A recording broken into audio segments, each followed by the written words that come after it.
Steele, let me bring you in because I want to know, number one, if you agree with that, and number two, the way that the January 6th insurrection, which, by the way, I want to show our viewers here, there's a hearing happening as we speak. It started about 6 minutes ago for the first time, hearing from some of these key former Trump administration officials. Actually, looks like it is getting ready to gavel in. It hasn't started just yet.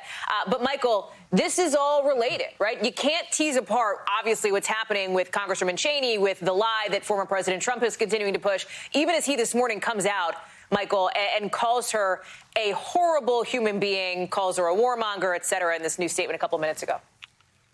Yeah, no, I absolutely agree with Barbara. She nailed it and has clearly set out, what this moment is. The Republican Party is broken.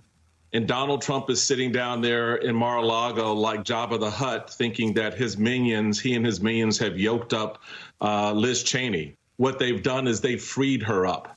They've given her now the space and the platform to speak truth to power every day in their face.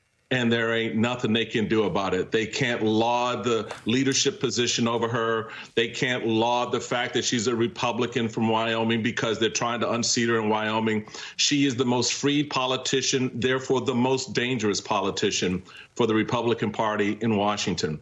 And so I think you're going to see, despite what Donald Trump said, and who really cares what Donald Trump says about Liz Cheney or anybody else, that the fact that there are countless Republicans, to Barbara's point, who are fed up with this crazy, who are pushing back against this nonsense. And you'll see in coming days more and more of them speak out, not just on behalf of Liz Cheney and Adam Kinzinger and those Republicans who remain behind in the House who seemingly have no place to go. There is a space for them to go, and more and more Americans will be a part of that conversation as well. I was going to hold this part of the conversation, Michael, but you're teeing us up well. I want to get to Garrett Haake on that other hearing that's happening. But Michael and Barbara, I believe I've been reporting over the last 24 hours on this effort by one group, more than 100 former high-ranking Republican officials, Michael and Barbara, basically threatening to leave the Republican Party if, in fact, there are not changes inside the GOP. I understand that this statement of principle is supposed to be released tomorrow. Let me just go back to Michael and Barbara really quickly here, because, Michael, you teed us up on this. I believe that you are a part of that group. Michael, Barbara, I know you are, right? Yes, correct. Yes. Michael, you are a former RNC I am chairman. Staying in, Go ahead, Barbara. Yeah, no, and I'm staying and fighting in the party, and I'm still hoping that we can get good candidates, get people who will, renounce the big lie and move past it and get back to issues. So I think we have to have that discussion, and we have to realize elections and, majorities are decided by independent voters, and certainly, we have to get those people back. And when you have independent voters not buying into this, you threaten those 15 to 20 seats that are going to make a House majority, or those Senate seats that are going to make a majority. But more importantly, it's the right thing to do for the country. We cannot keep, and if the leaders keep telling the people that there was fraud in the elections, first of all, our people aren't going to show up to vote. But secondly, it's just wrong. And I feel badly for the people out there who keep being fed this diet of lies by leaders who are just afraid to stand up to Trump when they know it's not true.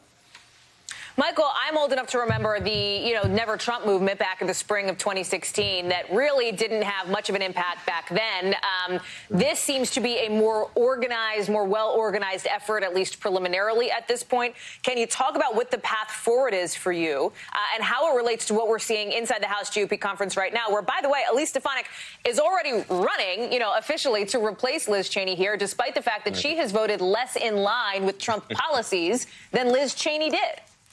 Well, and that's exactly right, Hallie. And it just shows what a farce this all is. These guys are the big lie is the Republican Party right now. The fact that they throw around up against progressives and liberals and Democrats, what conservatism is and how the country is this and we're so conservative. And then they oust one of the most conservative members from their leadership to replace her with someone who is like not even half in terms of her conservative bona fides. So it's not about conservatism.